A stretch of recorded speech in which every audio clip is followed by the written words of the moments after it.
दोस्तों, इस वीडियो में हम चर्चा करने जा रहे हैं दुनिया के 5वें बड़े महाद्वीप अंटार्कटिका की, जिसे अंध महाद्वीप के नाम से भी जाना जाता है। क्षेत्रफल की दृष्टि से भारत जैसे 5 देश इसमें समा सकते हैं। दोस्तों, अगर आप भी अपनी छुट्टियों को बहुत ही एक्साइटिंग बनाना चाहते हैं और इसे रोमांच से भर देना चाहते हैं, तो अंटार्कटिका की ट्रिप आपको निराश नहीं करेगी। हालांकि ये ट्रिप अन्य ट्रिपों की तुलना में महंगी है। अंटार्कटिका में ट्रैवलिंग सीजन सिर्फ 5 महीने होता है। यहाँ आप अक्टूबर माह के अंत से मार्च माह के अंत तक अपनी छुट्टियों का मजा ले सकते हैं। कुछ ट्रैवलर तो यहाँ विंटर के सीजन में भी आते हैं, बट उनका यहाँ आना कुछ स्पेसिफिक पर्पस के चलते होता है। अंटार्कटिका में लगभग पूरे साल ही बहुत ठंड और कोहरा छाया रहता है और कई बार तो तूफानों का सिलसिला हफ्तों तक चलता है। दोस्तों, इस महाद्वीप में आपकी नजर जहाँ जहाँ घूमेगी, वहाँ वहाँ आपको प्रकृति की खूबसूरती सफेद चादर रूपी बर्फ में नजर आएगी और ये महाद्वीप 98% बर्फ से ढका हुआ है। इसलिए इस महाद्वीप को श्वेत महाद्वीप भी कहा जाता है। दोस्तों, चूँकि अंटार्कटिका द्वीप पृथ्वी के ध्रुव पर है, इसलिए यहाँ 6 महीने रात और 6 महीने दिन होता है। यहाँ सूरज पूर्व से नहीं निकलता और ना ही पश्चिम में डूबता है। इस महाद्वीप पर आपको पेंगुइन, सील और अन्य उड़ने वाले पक्षियों के अलावा बर्फ के छोटे बड़े पहाड़ नदियों में तैरते हुए दिख जाएंगे और ये नज़ारा आपको काफी रोमांचित कर देगा। दोस्तों, भले ही अंटार्कटिका की सुंदर बर्फीली वादियां आपको अपनी ओर आकर्षित करती हों, मगर यहाँ का जीवन बेहद कठिन है। यहाँ की हड्डियों तक को जमा देने वाली ठंड, खतरनाक बर्फ के मैदान और तेज चलने वाली हवाओं में जिंदा रहने के लिए आपको कई चुनौतियों का सामना करना पड़ सकता है। आज यहाँ की वर्तमान परिस्थितियों में भले ही इंसान सामान्य जीवन नहीं जी सकता, परंतु ऐसा माना जाता है कि यहाँ पर आज से 2000 साल पहले मानव सभ्यता विकसित थी। तो चलिए दोस्तों, आज इस वीडियो में हम आपको अंटार्कटिका से जुड़े कुछ अमेजिंग फैक्ट्स बताते हैं। अंटार्कटिका महाद्वीप चारों ओर से दक्षिणी महासागर से घिरा हुआ है। इसका क्षेत्रफल 140 लाख वर्ग किलोमीटर है। अंटार्कटिका पृथ्वी का दक्षिणतम महाद्वीप है और इसी में पृथ्वी का साउथ पोल भी आता है, इसलिए इसे पृथ्वी का अंतिम छोर कहा जा सकता है। दोस्तों, ये महाद्वीप अपने में कई रहस्य समेटे हुए है। इस महाद्वीप पर कोई स्थायी निवासी नहीं है। विभिन्न देशों के यहाँ पर अनुसंधान केंद्र हैं और पूरे साल में कुल अनुसंधान केंद्रों पर लगभग 1000 से 5000 तक लोग उपस्थित रहते हैं। इसलिए इसे विज्ञान के लिए समर्पित महाद्वीप भी कहते हैं। दोस्तों, बताते चलें कि भारत ने अपना अंटार्कटिका कार्यक्रम 1981-82 से शुरू किया और इस तारतम्य में भारत ने सन 1983 में दक्षिण गंगोत्री शोध संस्थान स्थापित किया, जो अब नष्ट हो चुका है।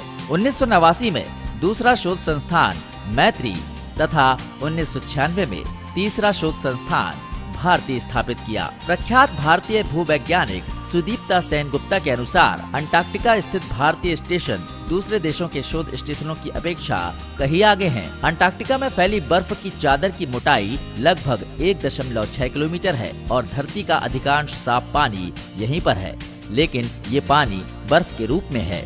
दोस्तों, आपको बताते चलें कि यहाँ बर्फ ही बर्फ होने के कारण इस महाद्वीप का आकार गर्मी और शीत ऋतु में अलग अलग होता है, जिस कारण इसे गतिशील महाद्वीप भी कहते हैं। दोस्तों, पृथ्वी ग्रह का सबसे शुष्क स्थान है अंटार्कटिका, इसलिए इसे ड्राई बैलीज कहा जाता है। अंटार्कटिका में कुछ जगह ऐसी भी हैं जहां पिछले कई सालों से ना तो बर्फ पड़ी और ना ही बारिश हुई। इस महाद्वीप पर धरती का न्यूनतम तापमान 89.2 डिग्री सेल्सियस तथा सबसे ज्यादा तापमान 14.5 डिग्री सेल्सियस पाया गया है। दोस्तों, आपको बताते चलें कि डॉक्टर गिरिराज सिरोही पहले भारतीय थे जो दक्षिण ध्रुव पर पहुंचे तथा रामचरण जी पहले भारतीय हैं जो अंटार्कटिका पहुंचे।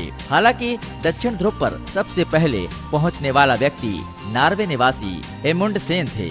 ये यहाँ 14 दिसंबर 1911 को पहुंचे थे और अंटार्कटिका महाद्वीप के जिस जगह पर ये पहुंचे थे, वहां पर इन्होंने नॉर्वे का झंडा लगाया था। अंटार्कटिका में एक न्यूक्लियर पावर स्टेशन भी है जिसका नाम मैकमुर्डो स्टेशन है। ये पावर स्टेशन 1962 से यहाँ चल रहा है। धरती पर केवल अंटार्कटिका ही ऐसा महाद्वीप है जहाँ सांप बिल्कुल ही नहीं पाए जाते। अंटार्कटिका ही केवल ऐसा महाद्वीप है जहां कोई टाइम जोन नहीं है। आज तक का सबसे पुराना स्पर्म अंटार्कटिका में मिला है, जो कि एक कीड़े का 50 मिलियन साल पुराना स्पर्म है।